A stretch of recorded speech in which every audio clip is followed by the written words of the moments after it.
curiosity to see Mrs. Ferrars was satisfied.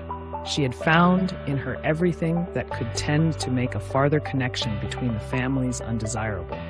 She had seen enough of her pride, her meanness, and her determined prejudice against herself to comprehend all the difficulties that must have perplexed the engagement and retarded the marriage of Edward and herself had he been otherwise free. And she had seen almost enough to be thankful for her own sake that one greater obstacle preserved her from suffering under any other of Mrs. Ferrars's creation, preserved her from all dependence upon her caprice or any solicitude for her good opinion. Or at least, if she did not bring herself quite to rejoice in Edward's being fettered to Lucy, she determined that had Lucy been more amiable, she ought to have rejoiced. She wondered that Lucy's spirits could be so very much elevated by the civility of Mrs. Ferrars, that her interest and her vanity should so very much blind her as to make the attention which seemed only paid her because she was not Eleanor appear a compliment to herself, or to allow her to derive encouragement from a preference only given her because her real situation was unknown. But that it was so had not only been declared by Lucy's eyes at the time, but was declared over again the next morning more openly, for at her particular desire, Lady Middleton set her down in Berkeley Street on the chance of seeing Eleanor alone, to tell her how happy she was. The chance proved a lucky one, for a message from Mrs. Palmer, soon after she arrived, carried Mrs. Jennings away. "My dear friend," cried Lucy, as soon as they were by themselves, "I come to talk to you of my happiness. Could anything be so flattering as Mrs. Ferrars's way of treating me yesterday? So exceeding affable as she was. You know how I dreaded the thoughts of seeing her. But the very moment I was introduced, there was such an affability in her behaviour as really should seem to say she had quite took a fancy to me. Now was not it so? You saw it all, and was not you quite struck with it? She was certainly very civil to you." "Civil? Did you see nothing but only civility?" "I saw a vast deal more. Such kindness as fell to the share of nobody but me. No pride, no hauteur, and your sister just the same, all sweetness and affability." Eleanor wished to talk of something else, but Lucy still pressed her to own that she had reason for her happiness, and Eleanor was obliged to go on. "Undoubtedly, if they had known your engagement," said she, "nothing could be more flattering than their treatment of you. But as that was not the case—" "I guessed you would say so," replied Lucy quickly, "but there was no reason in the world why Mrs. Ferrars should seem to like me, if she did not, and her liking me is everything. You shan't talk me out of my satisfaction.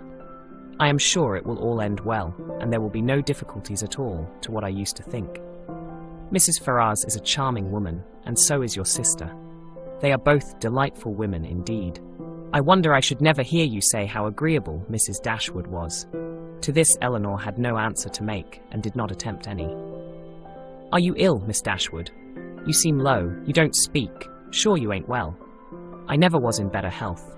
I am glad of it with all my heart, but really you did not look it. I should be sorry to have you ill, you that have been the greatest comfort to me in the world. Heaven knows what I should have done without your friendship." Eleanor tried to make a civil answer, though doubting her own success.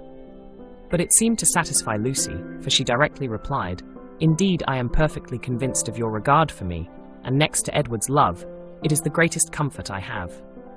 Poor Edward! But now, there is one good thing. We shall be able to meet, and meet pretty often, for Lady Middleton's delighted with Mrs. Dashwood, so we shall be a good deal in Harley Street, I dare say. And Edward spends half his time with his sister. Besides, Lady Middleton and Mrs. Ferrars will visit now.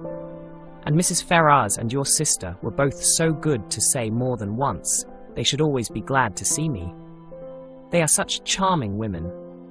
I am sure, if ever you tell your sister what I think of her, you cannot speak too high." But Eleanor would not give her any encouragement to hope that she should tell her sister.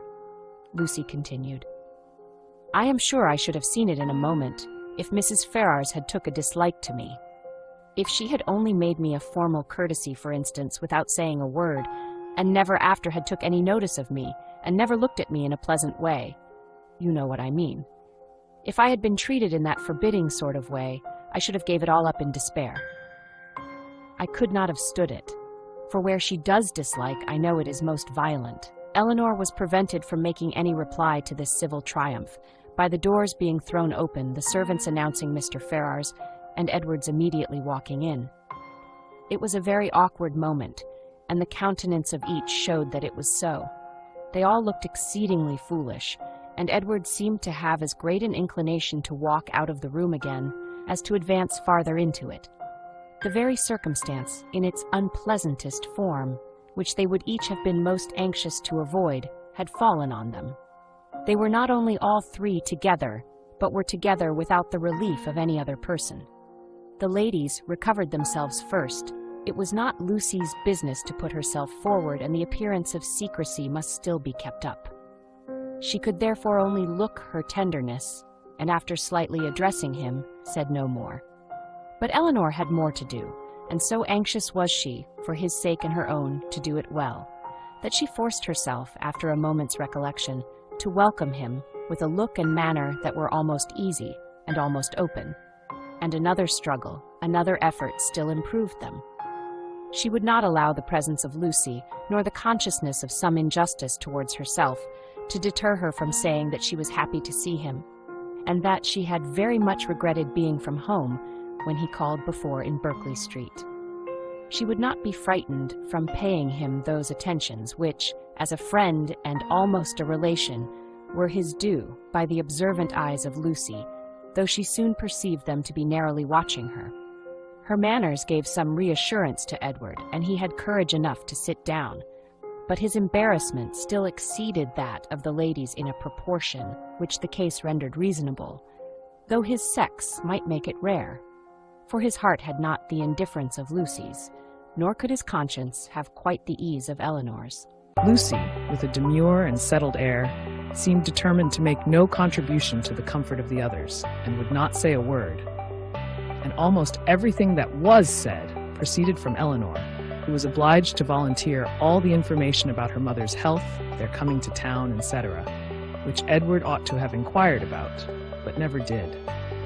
Her exertions did not stop here, for she soon afterwards felt herself so heroically disposed as to determine, under pretense of fetching Marianne, to leave the others by themselves. And she really did it, and that in the handsomest manner, for she loitered away several minutes on the landing place with the most high-minded fortitude before she went to her sister. When that was once done, however, it was time for the raptures of Edward to cease, for Marianne's joy hurried her into the drawing-room immediately. Her pleasure in seeing him was like every other of her feelings, strong in itself and strongly spoken. She met him with a hand that would be taken and a voice that expressed the affection of a sister. "Dear Edward," she cried, "this is a moment of great happiness. 'Tis would almost make amends for everything." Edward tried to return her kindness as it deserved, but before such witnesses he dared not say half what he really felt. Again they all sat down, and for a moment or two all were silent, while Marianne was looking with the most speaking tenderness, sometimes at Edward and sometimes at Eleanor, regretting only that their delight in each other should be checked by Lucy's unwelcome presence.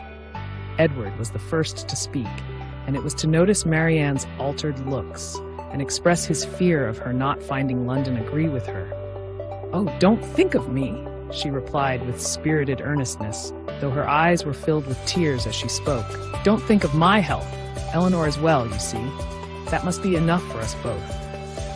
This remark was not calculated to make Edward or Eleanor more easy, nor to conciliate the goodwill of Lucy, who looked up at Marianne with no very benignant expression.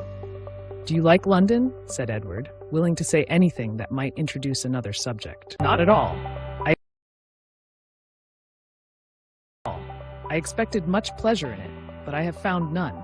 The sight of you, Edward, is the only comfort it has afforded, and thank heaven, you are what you always were." She paused. No one spoke. "I think, Eleanor," she presently added, "we must employ Edward to take care of us in our return to Barton. In a week or two, I suppose, we shall be going, and I trust Edward will not be very unwilling to accept the charge." Poor Edward muttered something, but what it was, nobody knew, not even himself.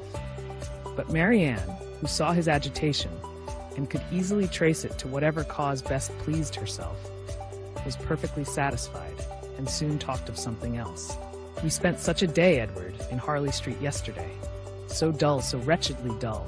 But I have much to say to you on that head, which cannot be said now.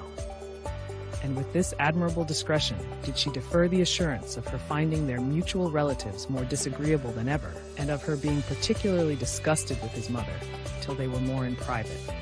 But why were you not there, Edward? Why did you not come? I was engaged elsewhere. Engaged? But what was that, when such friends were to be met?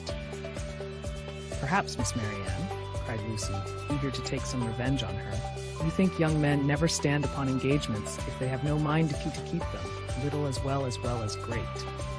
Eleanor was very angry, but Marianne seemed entirely insensible of the sting, for she calmly replied, Not so indeed, for seriously speaking, I am very sure that conscience only kept Edward from Harley Street, and I really believe he has the most delicate conscience in the world, the most scrupulous in performing every engagement, however minute, and however it may make against his interest or pleasure. He is the most fearful of giving pain, of wounding expectation, and the most incapable of being selfish of anybody I ever saw.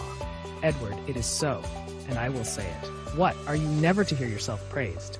10, you must be no friend of mine, for those who will accept of my love and esteem must submit to my open commendation. The nature of her commendation, in the present case, however, happened to be particularly ill-suited to the feelings of 2/3 of her auditors, and was so very unexhilarating to Edward that he very soon got up to go away. "Going so soon," said Marianne, "my dear Edward, this must not be," and drawing him a little aside, she whispered her persuasion that Lucy could not stay much longer. But even this encouragement failed, for he would go, and Lucy, who would have outstayed him had his visit lasted 2 hours, soon afterwards went away. "What can bring her here so often?" said Marianne, on her leaving them. "Could not she see that we wanted her gone? How teasing to Edward! Why so? We were all his friends, and Lucy has been the longest known to him of any. It is but natural that he should like to see her as well as ourselves." Marianne looked at her steadily and said, "You know, Eleanor, that this is a kind of talking which I cannot bear. If you only hope to have your assertion contradicted, as I must suppose to be the case, you ought to recollect that I am the last person in the world to do it. I cannot descend to be tricked out of assurances that are not really wanted." She then left the room, and Eleanor dared not follow her to say more. For bound as she was by her promise of secrecy to Lucy, she could give no information that would convince Marianne, and painful as the consequences of her still continuing in an error might be, she was obliged to submit to it. All that she could hope was that Edward would not often expose her or himself to the distress of hearing Marianne's mistaken warmth, nor to the repetition of any other part of the pain that had attended their recent meeting, and this she had every reason to expect.